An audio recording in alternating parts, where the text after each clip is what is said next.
তখন আমি ক্লাস 10-এ পড়ি। সেই সময় আমি খুবই বদমাইশ এবং দুষ্টু ছিলাম।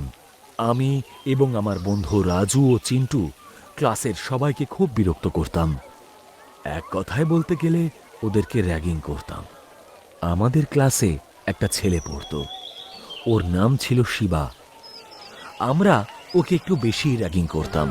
প্রায় প্রতিদিনই ক্লাসের ফাঁকে অকারণেই আমরা ওকে কান ধরে উঠবোস করাতাম, আর আমরা যা বলতাম ও মুখ বুজে তাই করত।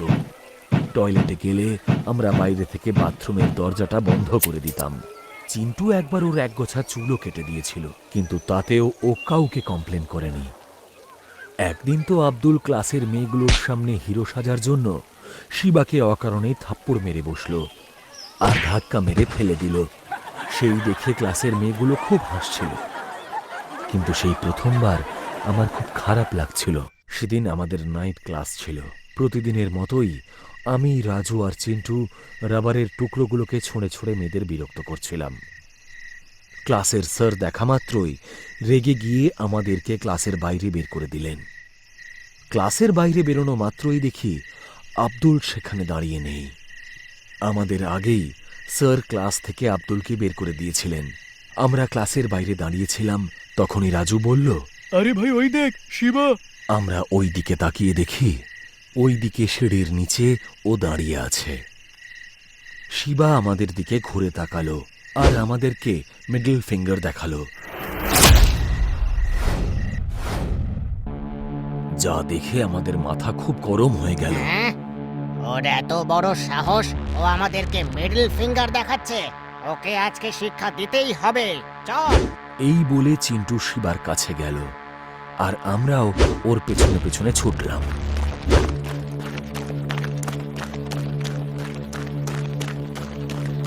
পিছু করতে করতে আমরা তিনজন তিনতলার টয়লেটের কাছে পৌঁছে গেলাম। হ্যাঁ, ভেতুটা মনে হয় টয়লেটের ভেতরে লুকিয়ে আছে। চিন্টু বলল আমাদেরকে। আরে চল না, ওকে মজা দেখাতে হবে। এই বলেই আমরা তিনজনে টয়লেটে গেলাম। ভেতরে ঢুকতেই আমরা শিবাকে দেখতে পেলাম। ও আমাদের দিকে পেছন করে মাটিতে বসে কিছু একটা খাচ্ছিল। আওয়াজটা অনেকটা মূলো গাজর খাওয়ার মতো।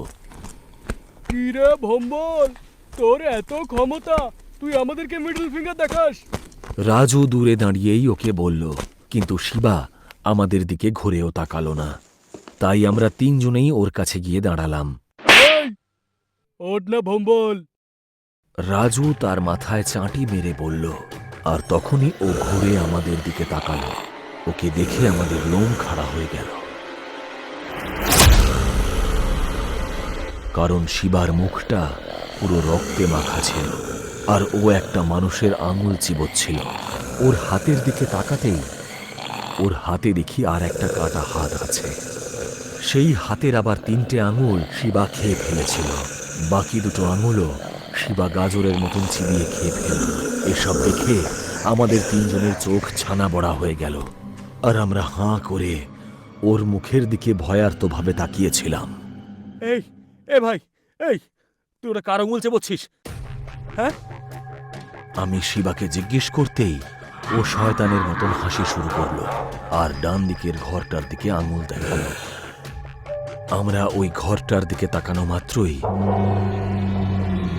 ভয়ে আমাদের বুক কেঁপে উঠল, কারণ ওখানে আব্দুল হাত কাটা অবস্থায় রক্তাক্ত হয়ে পড়েছিল। শিবা তখন আব্দুলের হাতটাই খাচ্ছিল, যে হাত দিয়ে আব্দুল শিবাকে চড় মেরেছিল। তার মানে শিবা আব্দুলকে মেরে ফেলে ওর হাতটাই চিবোচ্ছিল। যা দেখে আমরা সবাই খুব ভয় পেয়ে গেলাম।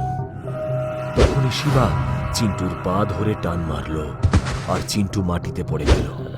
শিবা চিন্টুর মুখের উপর বসে ওর মাথার চুল খামচে ধরে বেশ কিছুটা চুল টেনে ছেড়ে দিল। চিন্টু যন্ত্রণায় চিৎকার করে উঠল। মাথা থেকে তখন ওর গলগল করে রক্ত পড়ছে। শিবা চিন্টুর মুখের ভেতরে ওই চুলগুলোকে ঢুকিয়ে দিল আর ওর গলায় সজোরে একটা ঘুষি মারল, আর চিন্টু যন্ত্রণায় ছটফট করতে লাগলো। তারপরেই শিবা আমাদের দিকে তাকালো। আমি আর রাজু ওইখানেই দাঁড়িয়ে সব দেখছিলাম। আমরা এতটাই ভয় পেয়ে গিয়েছিলাম যে আমরা সেখান থেকে নড়ার মতন অবস্থায় ছিলাম না।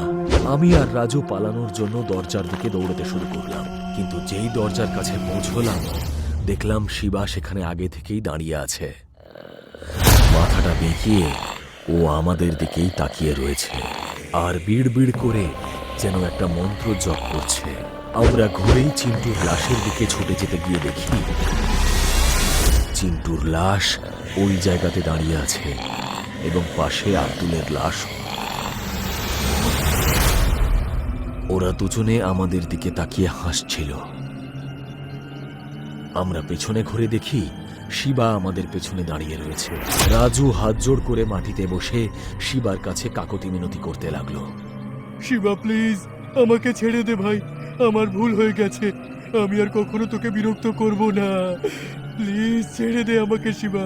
রাজু কিছু একটা বলতে যাচ্ছিল, ঠিক তখনই শিবা রাজুর মুখে একটা লাথি মারল এবং ওর মাথাটা নিজের পা দিয়ে চেপে ধরল আর ওর মাথাটা পুরো থেতলে দিল। আমি আমার মুখের ভাষা হারিয়ে ফেলেছিলাম আর ভয় থর থর করে কাঁপছিলাম। আমার মনে হচ্ছিল আজই আমার শেষ দিন, শিবা আজকেই আমাকে মেরে ফেলবে। শিবা ঠিক তখনই আমার গলাটা টিপতে এগিয়ে এলো। আমাকে স্পর্শ করা মাত্রই ওর হাতে আগুন জ্বলে উঠল। ও ভয় পিছনে সরে গেল। ও আমাকে ছোঁয়ার চেষ্টা করলেই ওর হাতে আগুন জ্বলে উঠছিল। আব্দুল আর চিন্টু আমাকে ছোঁয়ার চেষ্টা করছিল, কিন্তু ওরা ছোঁয়া মাত্রই ওদের সাথেও একই ঘটনা ঘটল যা শিবার সাথে ঘটছিল।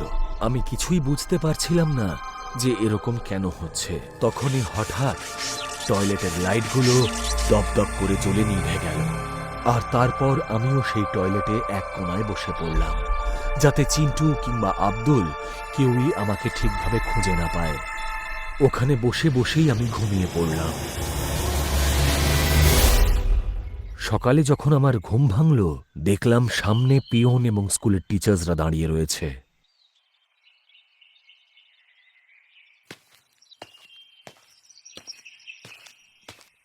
কাল রাতে কি হয়েছিল আর তোমার বন্ধুদের কে মারলো? তারপর আমি তাদেরকে বললাম যে শিবা হত্যা করেছে। শুনেই তারা একে অপরের মুখ চাওয়াচাওয়ি করলেন আর তারপর প্রিন্সিপাল বললেন, কিন্তু এটা কি করে সম্ভব?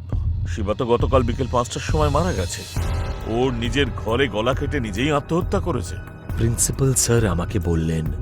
আর ওনার কথাটা শোনা মাত্রই আমি আমার মধ্যে আর ছিলাম না।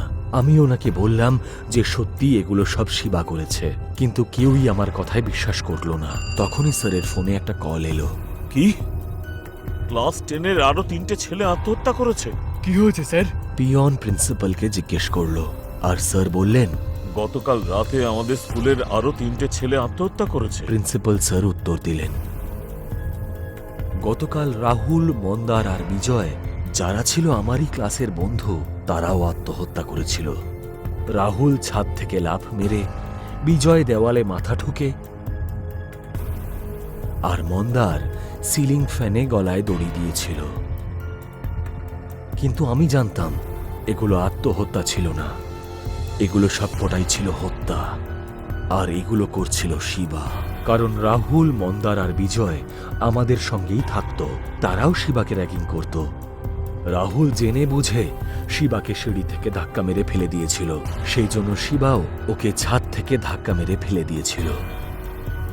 মন্দার শিবার গলার টাই ধরে কুকুরের মতো ওকে সারা ক্লাস ঘুরিয়েছিল, তাই জন্য শিবা ওকে সিলিং ফ্যানে ঝুলিয়ে মেরে ফেলেছিল। আর বিজয় শিবাকে একবার ধাক্কা মেরে মাটিতে ফেলে দিয়েছিল, তাতে শিবার মাথায় আঘাত লেগেছিল, সেই জন্য শিবাও দেওয়ালে মাথা ঠুকে বিজয়কে মেরে ফেলেছিল। আমি এই সব কথা প্রিন্সিপাল স্যারকে বললেও ওনারা কিছুতেই বিশ্বাস করতে চাইলেন না, বরং ওনারা আমাকে জিজ্ঞেস করলেন, তোমার সমস্ত বন্ধু মারা গেল, কিন্তু তুমি কি করে একলা বেঁচে গেলে? তার কারণ একটাই, আমার গলায় বজরংবলীর লকেট আছে। বাহ, ভালোই মিথ্যা বলতে শিখেছো দেখছি। পুরো প্ল্যান করেই নিজের বন্ধুদেরকে তুমি মেরে ফেললে। প্রিন্সিপাল স্যার আমাকে বললেন আর পুলিশ ডেকে আমাকে তাদের হাতে তুলে দিলেন। যেভাবে রাজু, চিন্টু আর আব্দুলকে হত্যা করা হয়েছিল সেটা একমাত্র সাইকিক মানুষই করতে পারে। তাই জন্য পুলিশরা ভাবল যে আমি সেই খুনি। সেই জন্য তারা আমাকে পাগলাগারদে আটকে রাখল। আর সেই থেকেই আমি এই পাগলাগারদে বন্দী হয়ে আছি, আর সেই দোষের শাস্তি পেয়ে চলেছি যে দোষটা আমি কখনো করিনি। আমি একটাই ভুল করেছিলাম, আমি একটা নিরীহ ছেলেকে বিরক্ত করেছিলাম। আমি এটা অনুভবও করতে পারিনি যে তাকে বিরক্ত করার কারণে আমি এরকম একটা শাস্তি পাব। মাঝে মাঝে আমার মনে হয় শিবা যেন জেনে বুঝে আমাদেরকে শাস্তি দেওয়ার জন্য আত্মহত্যা করেছিল। সহজ কথায় বলা গেলে এটা আত্মহত্যা নয়, এটা বলিদান ছিল। ও হয়তো শয়তানকে নিজের বলিদান দিয়েছিল, যাতে মৃত্যুর পরে ও নিজের হাতে সবাইকে শাস্তি দিতে পারে যারা ওকে হেনস্থা করেছিল।